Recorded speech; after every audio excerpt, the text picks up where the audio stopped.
Kalau kami hadap pada hari ini, itu semua karena berkat Tuhan. Hari demi hari telah kami lewati, susah ataupun senang. Kami percaya Tuhan selalu serta dan tak pernah meninggalkan kami. Sebab itu janjinya bagi kita, orang yang mengasihi Dia. Ebenezer, Ebenezer, sampai di sini Tuhan sudah menolong. Ebenezer, Ebenezer, Tuhan pasti menolong. Oh, Ebenezer, Ebenezer, Tuhan pasti menolong.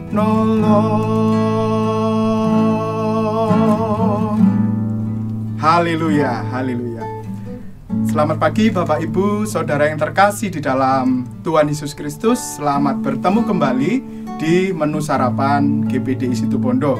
Bersyukur kepada Tuhan Yesus melalui Bapak Ibu Gembala yang masih saya diberikan kepercayaan untuk melayani Tuhan dalam berbagi tentang firman Tuhan yang berlaku di dalam kehidupan saya. Bersyukur juga jika kita pada hari ini masih diberikan nafas kehidupan dan kesehatan, sehingga kita semua masih bisa melayani Tuhan dan mengasihi Tuhan. Mari Bapak Ibu Saudara yang terkasih dalam Tuhan, sebelum kita memulai semua aktivitas kita hari ini, mari kita membuka Alkitab kita masing-masing yang akan menjadi bekal, menjadi makanan bagi kita untuk menjalani kehidupan kita hari ini dan hari-hari selanjutnya. Kita akan buka hari ini dari 1 Samuel 7 ayat yang ke-12. 1 Samuel 7 ayat yang ke-12 saya akan bacakan untuk Bapak Ibu. Kemudian Samuel mengambil sebuah batu dan mendirikannya antara Mispa dan Yesana.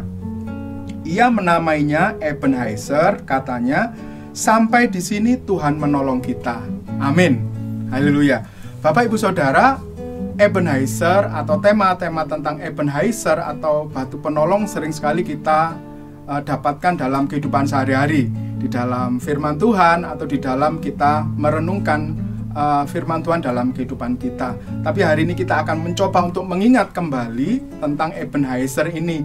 Bapak Ibu Saudara yang terkasih di dalam Tuhan, kata Ebenezer ini dipakai di Alkitab 3 kali, yaitu di 1 Samuel 4 ayat 1, 1 Samuel 5 ayat 1, dan 1 Samuel 7 ayat 12. Kalau kita tinjau dari kata, kita juga sudah banyak yang tahu Eben itu artinya adalah batu.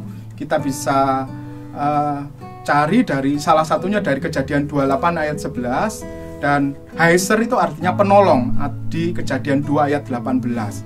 Jadi Ebenezer itu artinya adalah batu penolong.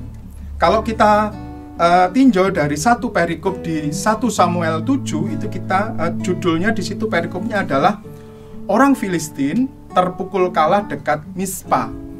Kalau kita baca perikop sebelumnya dari pasal 6, 5, dan 4 sebenarnya latar belakang 1 Samuel 7 ayat 1 itu adalah 1 Samuel 5. Di situ kita tahu bahwa Israel mengalami satu kekalahan perang secara telak dengan bangsa Filistin.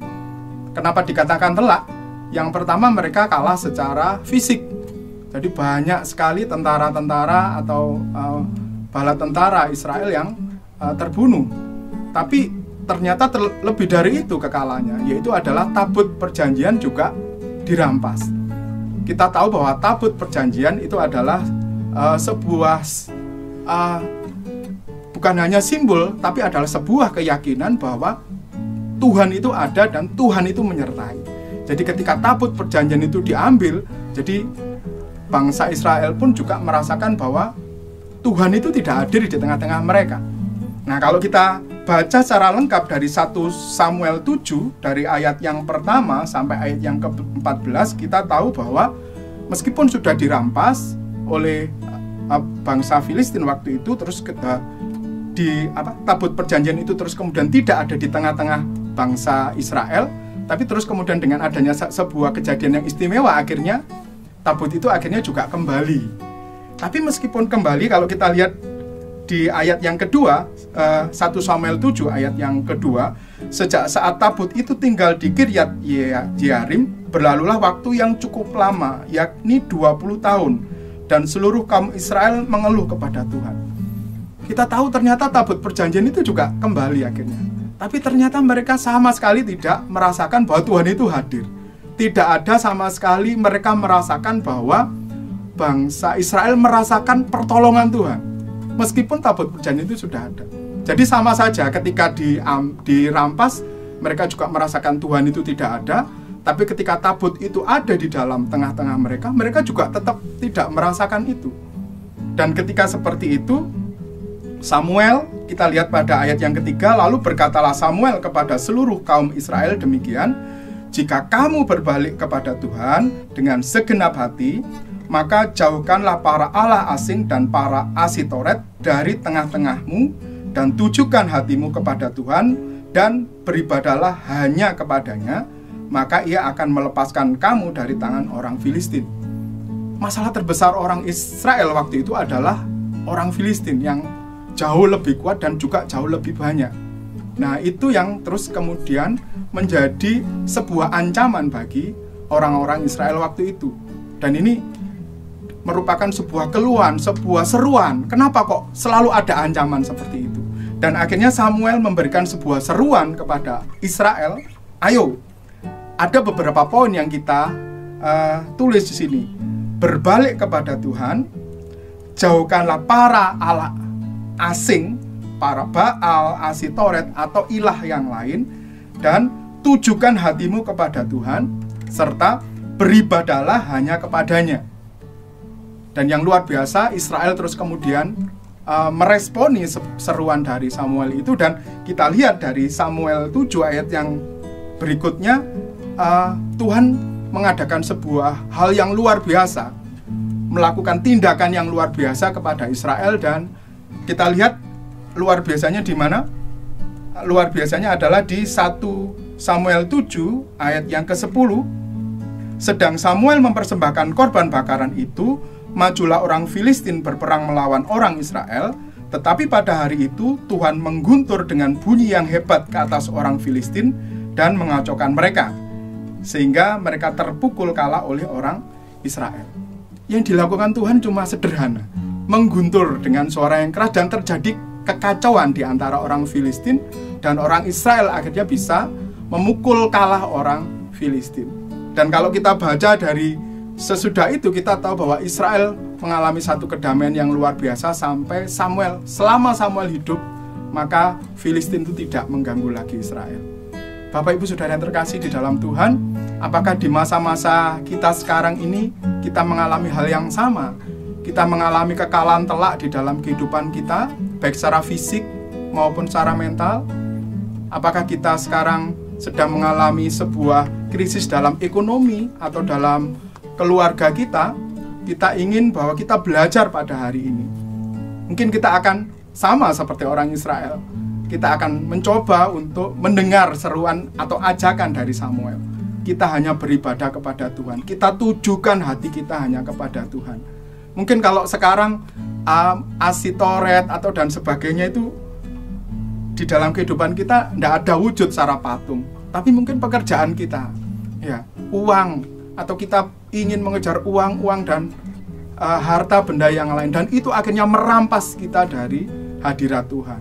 Handphone, mungkin kita selalu dengan gadget dan sebagainya, sosial media yang akhirnya merampas kita dari hadirat Tuhan.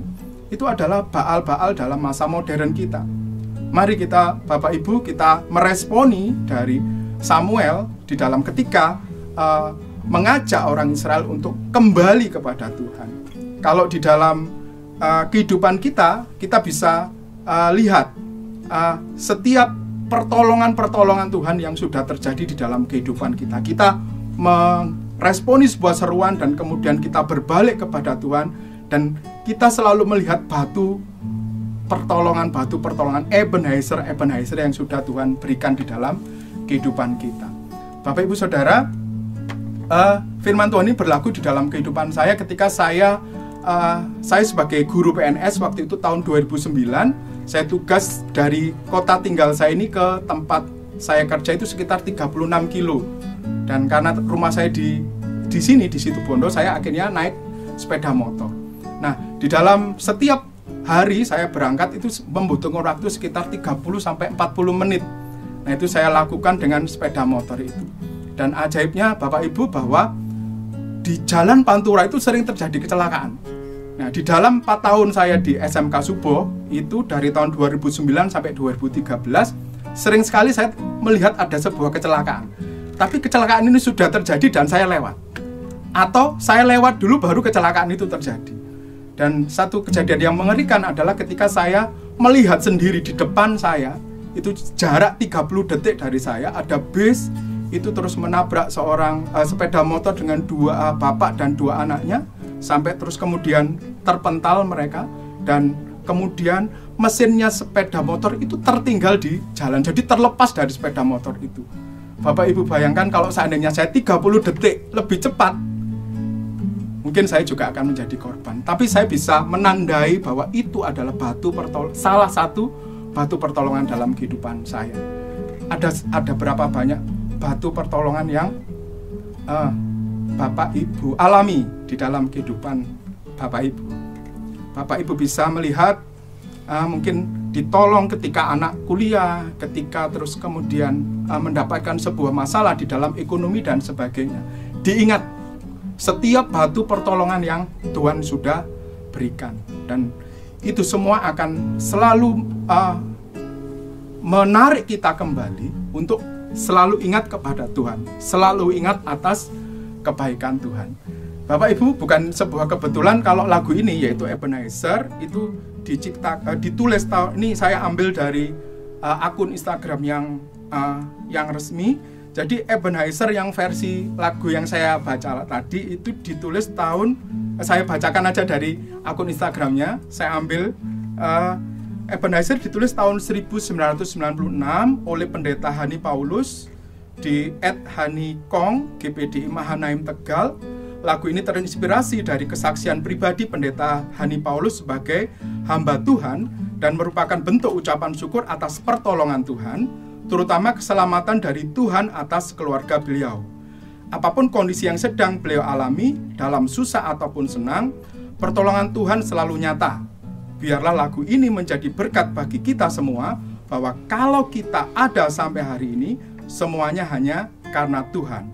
Penyertaan dan berkat Tuhanlah yang memampukan kita untuk menjalani kehidupan sampai hari ini. Tuhan Yesus memberkati. Dan kiranya Ebenezer, Tuhan itu selalu menolong kita. Ebenezer,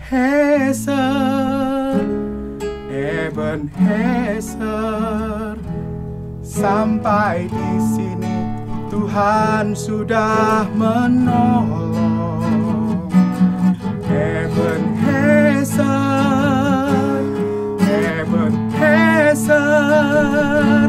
Tuhan pasti menolong. Oh, Ebenezer,